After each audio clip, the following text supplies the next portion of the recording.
व्यापार में कभी कोई दया नहीं होती है, क्योंकि दया से कोई व्यापार होता ही नहीं है। इस कहानी व्यापार में कोई दया नहीं होती में भी ऐसा ही कुछ होता है। कौन सा व्यापार और कैसी दया की बात है, वो जानने के लिए आपको इस कहानी को अंत तक देखना पड़ेगा। रविवार का दिन था। छुट्टी होने की वजह से मैं उस वक्त घर पर ही था। मेरी माँ हर रोज सब्जियाँ एक सब्जी बेचने वाली आंटी से खरीदा करती थी। उस दिन भी वो सब्जी बेचने वाली आंटी हमारे घर के पास सब्जी बेचने के लिए आती हैं। मेरी माँ ने उसे मेथी के बंडल के बारे में पूछा तो उस आंटी ने उसकी कीमत 20 रुपए प्रति बंडल बताया। मेरी माँ की कीमत उस सब्जी बेचने वाली आंटी की कीमत से ठीक आधी थी, पर मेरी माँ ने उस सब्जी बेचने वाली आंटी से ये भी कहा था कि अगर तुमने मुझे 10 रुपए प्रति बंडल के दाम में दे दिए तो मैं तुमसे 3 बंडल खरीदूंगी। मैं देखता रहा। कुछ देर तक वो दोनों अपनी अपनी कीमत पर ही अड़े रहे। सब्जी बेचने वाली आंटी ने मेरी माँ से कहा कि इस कीमत पर तो मुझे भी नहीं मिली है। इतना बोलकर वो अपने सिर पर टोकरी रखकर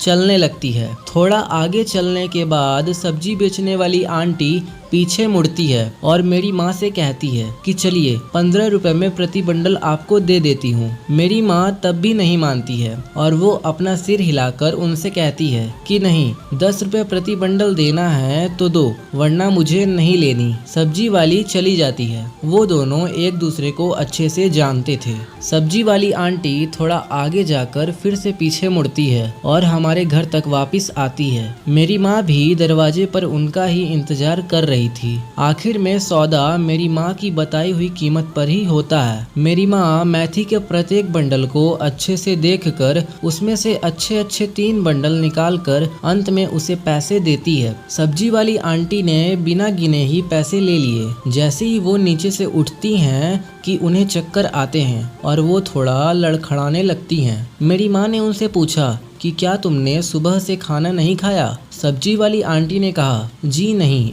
आज की कमाई से ही मैं चावल खरीदने वाली हूँ और घर जाकर खाना बनाने वाली हूँ। माँ ने उसे बैठने के लिए कहा और वो अंदर जाकर उनके लिए खाना लेकर आती है। माँ ने उस सब्जी वाली आंटी को अच्छे से खाना खिलाया और अंत में उसे पानी पिलाकर भेजा। सब्जी वाली भी बहुत खुश हो गई और उसने मेरी माँ को अंत में धन्यवाद कहा। मैं ये सब देखकर हैरान रह गया। मैंने उनके जाते हुए ही मेरी माँ से पूछा कि आप 5 रुपए के लिए इतना मोल भाव कर रहे थे और महंगा भोजन उन्हें इतनी आसानी से दे दिया। तभी मेरी माँ ने मुझे कहा कि बेटा, व्यापार में कभी कोई दया नहीं होती है, क्योंकि दया से कोई व्यापार होता ही नहीं है।